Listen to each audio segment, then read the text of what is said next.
Good morning mga ka-RPM. Our topic for today is major classification of fingerprints. So we're done with primary classification, secondary, subsecondary, and final classification. Now let's proceed with the final classification of fingerprint. So what is the major classification of a fingerprint? Okay, pag sinasabi natin major classification of fingerprint, this classification is similar to subsecondary classification. Bakit similar ng subsecondary classification? Because there is a what we call as conversion. Diba? Kung maintindihan natin, kung maalala natin, there is a conversion in a subsecondary classification, especially in loop patterns. But in this case, similar sa subsecondary classification, but only concerns with the thumb fingers, both right and left thumb. So it is placed at the left side of the primary classification under the classification line. So ang dikit ni primary classification on the left side is the major classification. The right thumb, again, is the numerator and the left thumb is the denominator. So kung si final classification, the concern is little finger, major classification, concern is thumb. Claro? Okay. As I said kanina, there is a conversion on the rules on major classification. So, here's the rules on major classification. We'll start with, yan. If both thumbs are loop pattern, anong gagawin natin? Yan. Rule number A. That is, if both thumb are loop patterns. Thumbs are loop pattern. Okay. Rule 1A. If the ridge count of the left thumb is 16 or less, both thumbs have the same ridge count conversion as follow. So, yung ating tatandaan, meaning, yung kanyang baseline or tatandaan natin is the rule of the left thumb. Kung si left thumb daw, ito, if the left thumb is 16 or less, yung ridge count, if it is a loop pattern. So ito yung rule na ifa-follow mo. Understand? So, if 16 or less, so 16 pababa. So pag yung ridge count is 1 to 11, that is small. SML lang kasi yan. 12 to 16 is medium, ito. And 17 or more is large. Again, babalikin ko. Pag si left thumb is 16 or less, i-apply mo ito na rule. Ito. 11 or less is small. 12 to 16. 16 more than 11, which is 12, but not more than 16 is medium. 17 or more, that is large. This will be applied in both left thumb and right thumb. In case the left thumb is 16 or less. So yung una mong titingnan is yung ridge count ni left thumb. So pag yung ridge count ni left thumb is 16 or less, automatically ito yung again rule na ifa-follow mo in both left and right thumb. Sir, ang tanong, how about if the ridge count of the left thumb, kasi yun yung palatandaan natin, left thumb. How about if the rule of the left thumb is more than 16, which is 17 or more? That is rule, yung tinatawag natin na rule 1B. Kasi ito, this is a rule 1A. Ito. Ano yung rule 1B? If the ridge count of left thumb is 17 or more, ito na yon. How about if more than 17 yung left thumb? Anong gagawin natin? Mag-iiba ngayon yung conversion ng right thumb. Mag-iiba yung, again, mag-iiba yung conversion ni right thumb. if the left thumb loop pattern is, the ridge count is 17 or more. Si left thumb, the same rule sa Rule 1A. 1 to 11, small. 12 to 16, medium. 17 or more, large. Okay? Pero, ano yung naiba? Nag-iiba yung rule ni right thumb pag 17 or more. Kaya ito na. 1 to 17, small. Ito. 18 to 22, medium. And 23 or more, large. Balikin ko ha.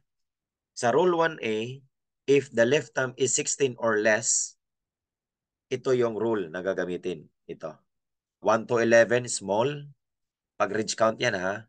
12 to 16, medium. 17 or more is large. If the ridge count of the left thumb, which is yun yung palatandaan natin, is 17 or more than 16, as is yung rule ng left thumb, pero nagbabago ngayon si ito. Nagbabago ngayon si right thumb. Na yung 1 to 17 is small na, 18 to 22 is medium na, and then 23 or more is nagiging large na. So, yung palatandaan natin again, ano yung palatandaan natin? Our basis is the left thumb. Whether or not it is 16 or less or 17 or more. Again, as I said, 16 or less is yan, 1 to 11, 12 to 16, 17 or more, SML, small, medium, and large. If the left thumb is 17 or more, nagbabago si right thumb, remains si left thumb. 1 to 17 is small, 18 to 22 is medium, and 23 or more is yung tinatawag natin na large. That is good for a loop pattern. There is a conversion. Kaya nga, similar siya ng subsecondary classification. Okay, in this case, both patterns are loop patterns. How about if both patterns are loop patterns? Just take note, uunahin muna natin tingnan si left thumb. Tama? So, ano yung ridge count ni left thumb? Sa loop pattern, 14. Meaning that is 16 or less. So, we will be following the rule. 1 to 11, small. 12 to 16, medium. 17 or more, large. That is rule 1A. So, right thumb is, ano? 9. So, 1 to 11, less than 11. So, that is small.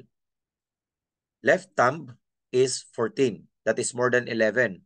Pero pasok siya sa range ni 14 to 16. Kaya ang sagot is, ano yung sagot? Ano yung sagot natin? The answer will be, yan, ito. Small and medium. Kasi, again, this is 9. Uunahin muna natin yung left thumb. 14. So, less than 16. So, rule 1A. 1 to 11, 12 to 16, 17 or more. So, this is 9. That is 11 or less. Automatic, small yan.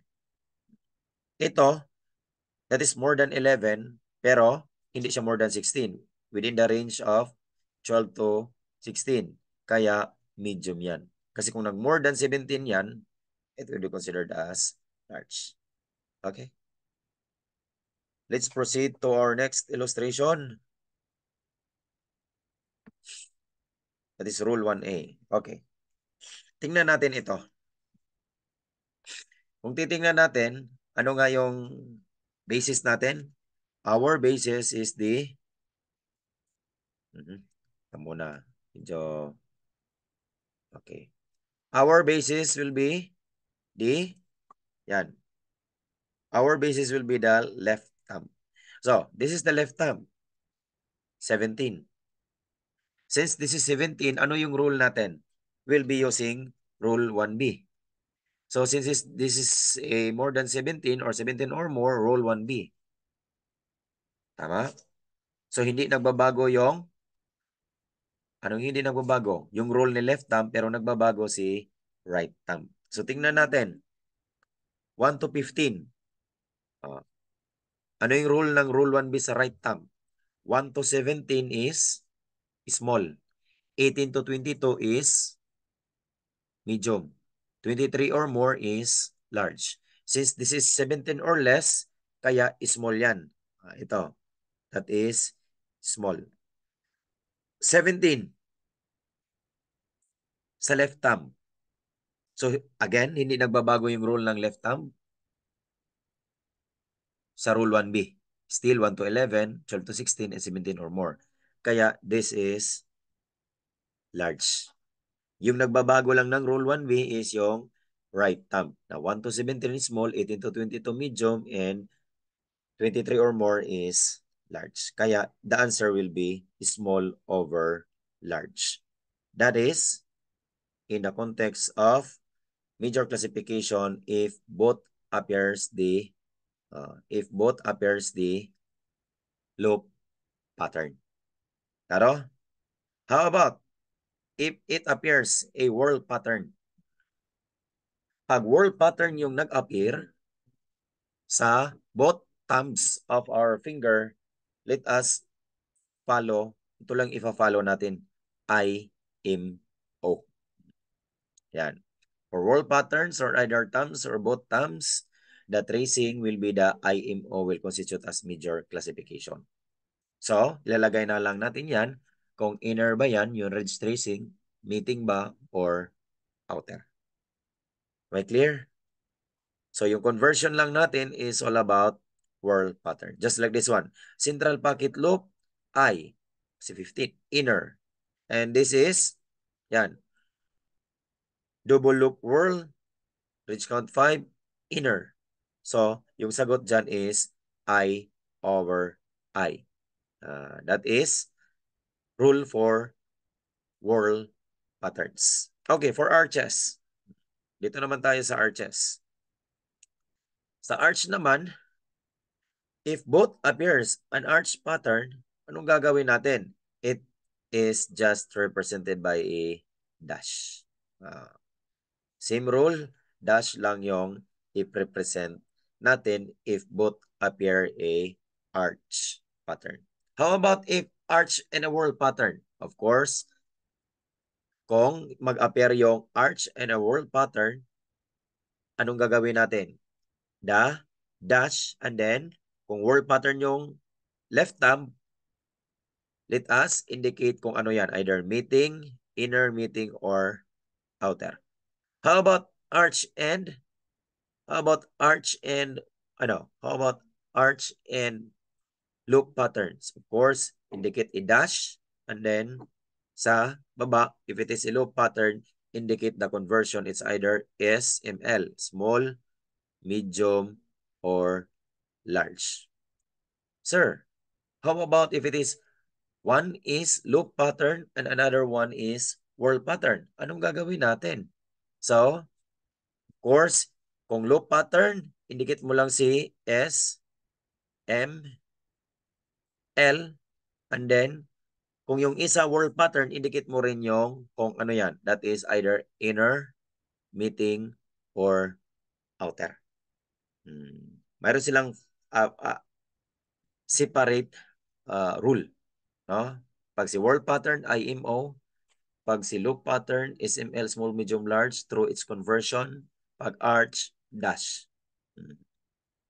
Pag magkaiba, yung little fingers on the other hand, so indicate their own rule. Kagaya nito, yan. Arch and whorl pattern.